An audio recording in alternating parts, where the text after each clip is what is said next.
Hi everybody, Mark Wolston here. I'm going to give you guys some ideas for hand over hand play that you can do with your child at home. Now, as the name suggests, hand over hand play is just when you put your hand over your child's and help guide them to help them manipulate and interact with toys that they wouldn't otherwise be able to use on their own. We do this with our daughter quite a bit during OT as well as PT, and it can be a fun little activity to do at home as well. So let's get to it. Now, there are a couple things that make toys good for hand over hand play. The most obvious one is it needs to be big enough that you can help your kid interact with it.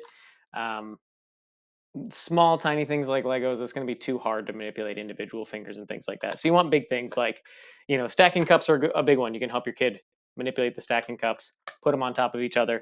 You can do this in any position. They could be sitting on your lap. They could be sitting across from you at a table if they're in a supportive chair.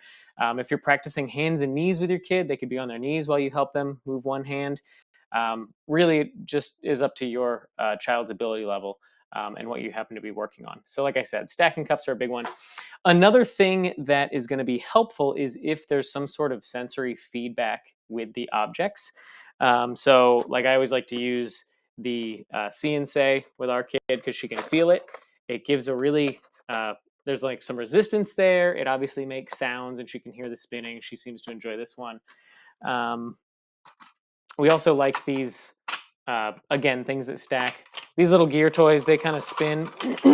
So I'll help her, hold this in her hand and put one on top, and then I'll actually like hold her hand on the top of it so she can feel that vibration too. And then we can spill it out in front of her, and she enjoys that. And it's just a fun little thing that gives quite a bit of feedback. If you're working a little bit more on those fine motor skills, you can use a toy like this where there's just different actions that you have to take to get that feedback. So this can be a fun one. My child doesn't really have fine motor skills, so this is a pretty difficult one for her. But sometimes it can be fun to break this out and you know mix it up a bit. We also like to just have a miscellaneous box of toys so that we can have her just like sitting at a table or sitting on our laps, and we can use a bunch of these at once because they get tired of them pretty quickly. So just some other ideas for things that give you that feedback. We have these little stretchy tubes. You can put them into a little ring shape, and then she'll grab it with one hand, I'll grab with the other, and we'll kind of pull it. That can be fun. Toys that spin and make rattling sounds, just so that we're getting her hands doing different types of movements and getting different types of stimulation in response. um, Another really good one would be things that make these clicking noises here.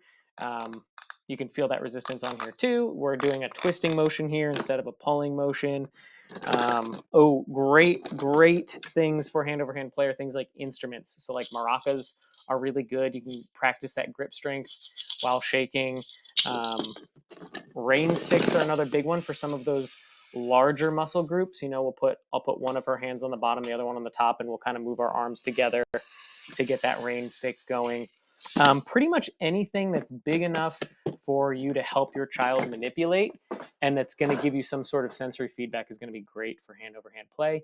And that can just be a really good activity for you to do at home to practice some of those skills, also just engage with your child and have fun with them.